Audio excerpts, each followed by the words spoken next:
Hey there, cats and kitties. I am the Blues Man, Johnny Blues, and this is Doctor Who Scare Factor, the Cybermen.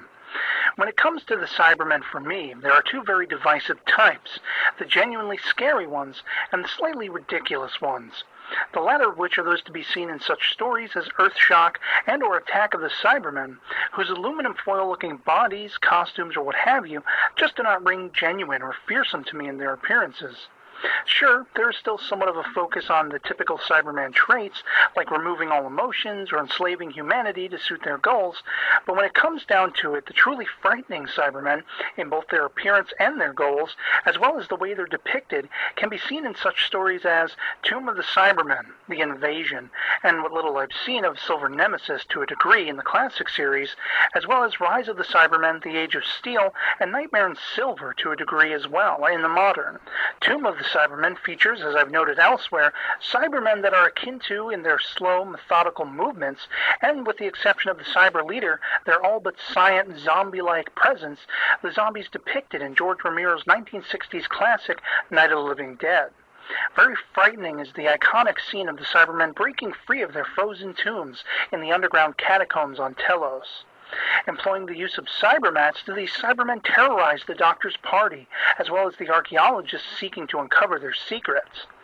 And their physical appearance I've always felt was much more frightening, as there is a near-total lack of facial features, apart from those two little round eye holes and a slit for the mouth, offering up an expressionless automaton-like visage that I felt later incarnations subdued and underwhelmed by over-embellishing their head designs. In The Invasion, the Cybermen are right on our very own front stoop, and working with a horrifyingly upgraded human being in the form of Tobias Vaughn, who is to help them secure an assured passage toward enslaving the world through devices planted in everyday mechanical objects that can control the mind. What's more is the atmospheric ambiance of the alternate universe Cybus Industries Cybermen, who only serve to greatly embellish an already intense story, what with Rose reuniting with her father of a sort and such. Therein are their overall features much larger and more menacing, I thought, than we've ever encountered before, though also lacking in the haunting approach those of the Tomb era were yet capable with such loud piston-pumping mechanical boots. Their later reappearance in Army of Ghosts and Doomsday was surely epic in their meeting finally on screen the other great somewhat mechanical foes of the titular Time Lord, the Daleks. Not much else need be said there. But I tend to lean on the side of those impressed with the upgraded and more classic in homage physical style Cybermen as seen in Neil Gaiman's Nightmare in Silver, as well as the emphasis therein of the use of cunning strategy, like the Cyberman who removes his head to trick one of the human soldiers, and the much freakier than the Cybermats, Cybermites, little creepy crawly bugs that can go into your ear and cyberize you. Totally freaky.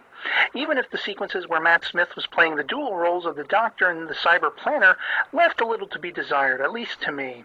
But all in all, as it might be said with the Daleks themselves, the Cybermen have definitely had their ups and downs, being more fearsome in some of their earliest and latest appearances, with the middle kind of coming up short. But they will, I'm sure you'll agree, remain a timeless, recurring, and evolving villain for the Doctor to face on into history.